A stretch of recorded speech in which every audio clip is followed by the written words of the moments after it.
জয় যিশু বন্ধুরা, সবাই কেমন আছো? আজকে আমি বানাবো সজনে ডাঁটা দিয়ে পাবদা মাছের ঝোল। তো চলো দেখে নাও। প্রথমে পাবদা মাছের মধ্যে নুন হলুদ ভালো করে মাখিয়ে নেব আমি।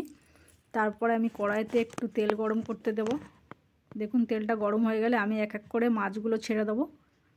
মাছগুলো দিয়ে আমি একটু ঢাকা দিয়ে দেবো, যেহেতু এই মাছটা খুব ফাটছে তাই এটাকে ঢাকা দিয়ে দিয়েছিলাম। তারপর ঢাকনাটা খুলে নিলাম।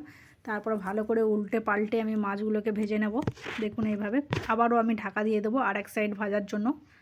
দেখুন তারপরে আমি ঢাকনাটা খুলে মাছগুলো তুলে নেব এক এক করে।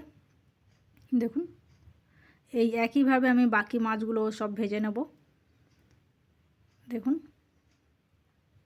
মাছগুলো আমার ভাজা হয়ে গেছে, আমি সব তুলে নিলাম। এরপর ওই তেলের মধ্যে আমি দিয়ে দেবো একটু কালো জিরে, কাঁচা লঙ্কা দিয়ে একটু ভেজে নিয়ে দিয়ে দেবো এই যে সবজি নিয়েছি, কাঁচকলা, সজনে ডাঁটা আর এই কলমি শাকের ডাঁটা। তারপরে ওই তেলের মধ্যে দিয়ে দিলাম আলুটা দিয়ে একটু ভেজে নিয়ে দিয়ে দিলাম কাঁচকলা দিয়ে একটু ভালো করে ভেজে নেব। তারপরে দিয়ে দেবো এই ডাঁটা, সজনে ডাঁটা আর কলমি শাকের ডাঁটা দিয়ে ভালো করে নেড়ে চেড়ে আমি দিয়ে দেবো একটু নুন দিয়ে আবার একটু ভেজে নেব।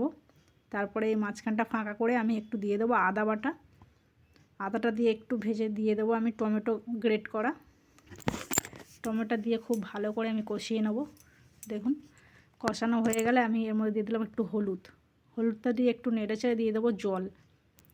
দেখুন জলটা দিয়ে আমি দিয়ে দিলাম খুব সামান্য নুন, যেহেতু আগে আমি একটু নুন দিয়েছিলাম। তারপর ফুটে গেলে আমি এটাকে ঢাকা দিয়ে দেবো, 5 মিনিটের জন্য লো ফ্লেমে রেখে দেবো।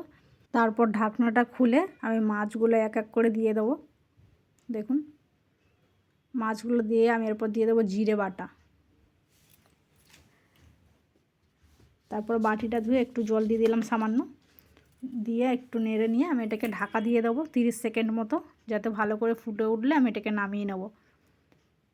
দেখুন কত সুন্দর পাতলা ঝোলটা হয়েছে। আর আপনাদের যদি ভালো লাগে প্লিজ চ্যানেলটাকে সাবস্ক্রাইব করে দেবেন, আর কেমন হয়েছে কমেন্টে জানাবেন।